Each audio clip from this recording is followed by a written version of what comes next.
আজকে আমরা বাংলাদেশ জামাত ইসলামী ঘোষিত শহীদ বুদ্ধিজীবী দিবস উপলক্ষে আলোচনা সভা মিলিত হয়েছি। আল্লাহ তাআলার শুকরিয়া আদায় করছি, তিনি আমাদেরকে সুন্দর আয়োজনে উপস্থিত হওয়ার তৌফিক দান করেছেন। আলহামদুলিল্লাহ। আজকে আলোচনা সভার শুরুতেই শহীদ বুদ্ধিজীবীদের জন্য দোয়া করছি, যাদের জীবন দেওয়ার মধ্য দিয়ে আমরা স্বাধীন সার্বভৌম বাংলাদেশ পেয়েছি। যারা ত্যাগ স্বীকার করেছেন, যারা জীবন দিয়েছেন, আল্লাহ তাআলা তাদেরকে পরিপূর্ণ জাযায়ে খায়ের দান করুন, আমিন। সম্মানিত সুধীমণ্ডলী, ভাই ও বন্ধুগণ, আজকের এই দিনে বিশেষভাবে দোয়া করছি জুলাই আন্দোলনের যোদ্ধা, যিনি এখন মৃত্যুর মুখোমুখি হয়ে আছেন, বাংলাদেশের মানুষের কাছে এখন আলোচনার যে ব্যক্তি ওসমান হাদিকে আমরা স্মরণ করে তার জন্য দোয়া করছি। আল্লাহ তাআলা তাকে সুস্থতার নিয়ামত দান করুন।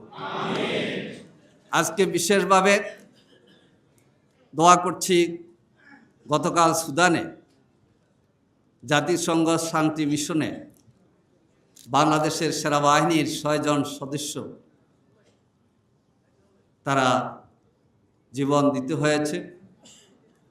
আল্লাহ তাআলা তাদের এই জীবন দানকে শাহাদাত হিসেবে কবুল করুন।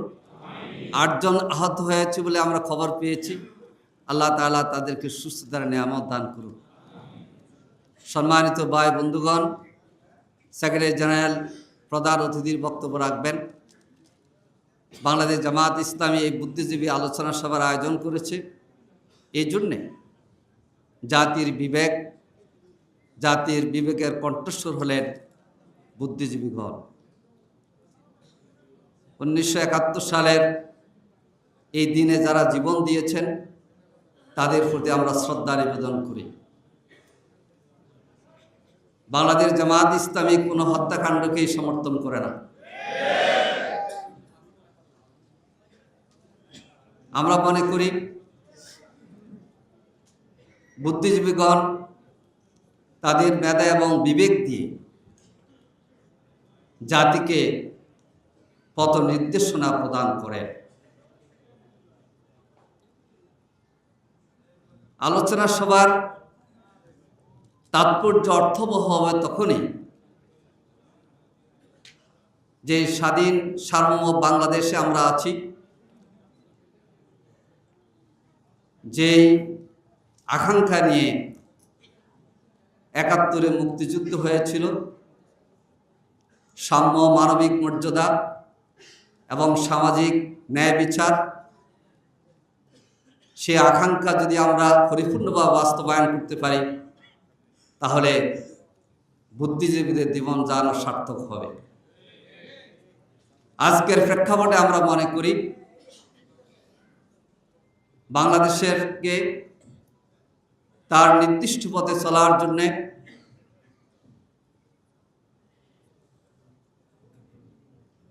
একটি সুন্দর মানবিক বাংলাদেশ গড়ার জন্যে 24-এর গণঅভ্যুত্থানে ছাত্র জনতা যে আকাঙ্ক্ষা নিয়ে জীবন দিয়েছে, আবু সাইদ যে স্লোগান দিয়েছিল, বুকের মধ্যে অনেক জ্বর, বুক পেতেছে গুলি কর।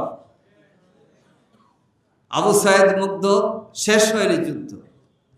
এই যুদ্ধকে শেষ করতে হলে, সমাপ্তির দিকে নিতে হলে বৈষম্যমুক্ত রাষ্ট্র, ন্যায় ইনসাফ ভিত্তিক যে রাষ্ট্রের স্লোগান দিয়েছিল, এটার পরিপূর্ণতা আসবে আগামী 12ই ফেব্রুয়ারি নির্বাচনের মধ্য দিয়ে। আমরা মনে করি সে জাতীয় নির্বাচনে উৎসব মুখর পরিবেশে দেশের জনগণ অংশগ্রহণ করবে এবং বুদ্ধিজীবীদের যে পাওনা, ছাত্র জনতার যে আকাঙ্ক্ষা, ন্যায়ভিত্তিক, বৈষম্যমুক্ত, দুর্নীতিমুক্ত বাংলাদেশ, সেটা আমরা পাবো ইনশাআল্লাহ। ভাই বন্ধুগণ, বুদ্ধিজীবীগণ তাদের মেধা এবং বিবেকের তাড়নায় কথা বলেন। কিন্তু আমরা দেখি সব সময় এটা হয় না।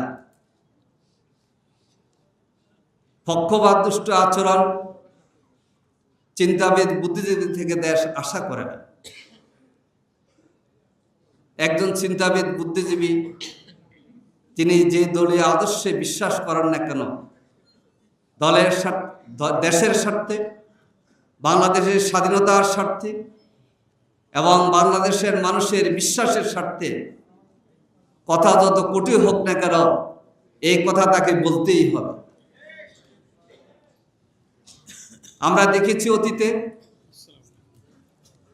বাংলাদেশের প্রথিতযশা একজন সাংবাদিক বুদ্ধিজীবী জনাব আবুল আসাদ, অবশ্যই আপনারা ছিলেন, তাকে যখন দৈনিক সংগ্রামের দৈনিক সংগ্রাম অফিস থেকে তাকে ধরে টেনে সংগ্রাম অফিসের নিচে পর্যন্ত নিয়ে গিয়েছিল,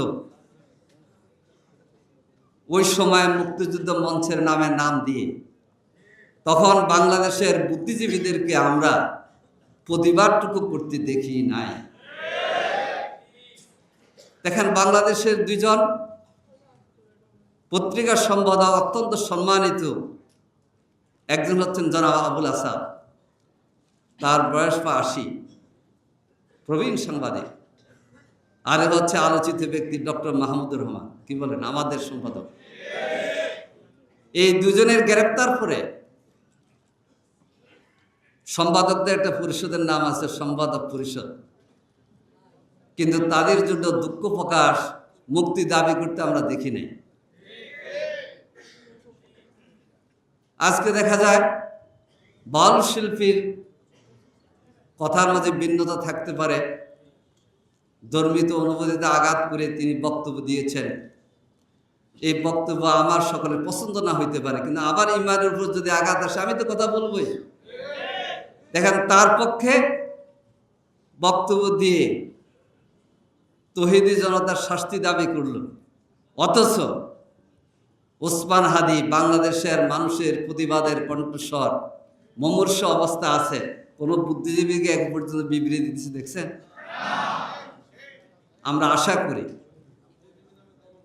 বুদ্ধিজীবীগণ বাংলাদেশ গঠনে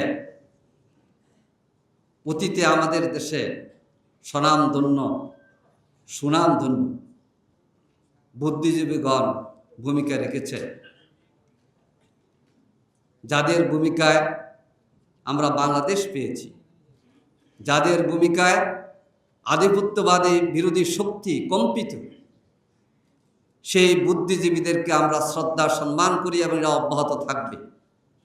আমরা আশা করি আমাদের যে স্লোগান যে আমরা সম্প্রীতির বাংলাদেশ চাই, আমরা মানবিক বাংলাদেশ চাই, আমরা বৈষম্যমুক্ত বাংলাদেশ চাই, দল ধর্ম নির্বিশেষে একটি সুন্দর মানবিক বাংলাদেশ চাই, আমাদের আমির জামাত সেটা বলেন। আসুন, আমাদের বুদ্ধিজীবীগণের কাছে আমাদের প্রত্যাশা থাকবে আপনাদের সম্মান সমুন্নত থাকবে।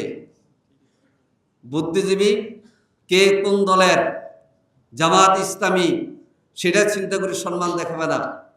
জাতির জন্য আপনার অবদান কত বেশি সেই দিক বিবেচনা করে ধর্ম দল নির্বিশেষে সকলকে আমরা সম্মান দেখাবো, সকলের কাছে আমরা ঋণী থাকব। আসুন, সেই সম্প্রীতির বাংলাদেশ, সেই মানবিক বাংলাদেশ আমরা গঠন করার জন্যে এগিয়ে যাই। এটাই হোক বুদ্ধিজীবী দিবসের অঙ্গীকার। আল্লাহ হাফেজ। বাংলাদেশ জিন্দাবাদ। বাংলাদেশ জামাত ইসলামী জিন্দাবাদ।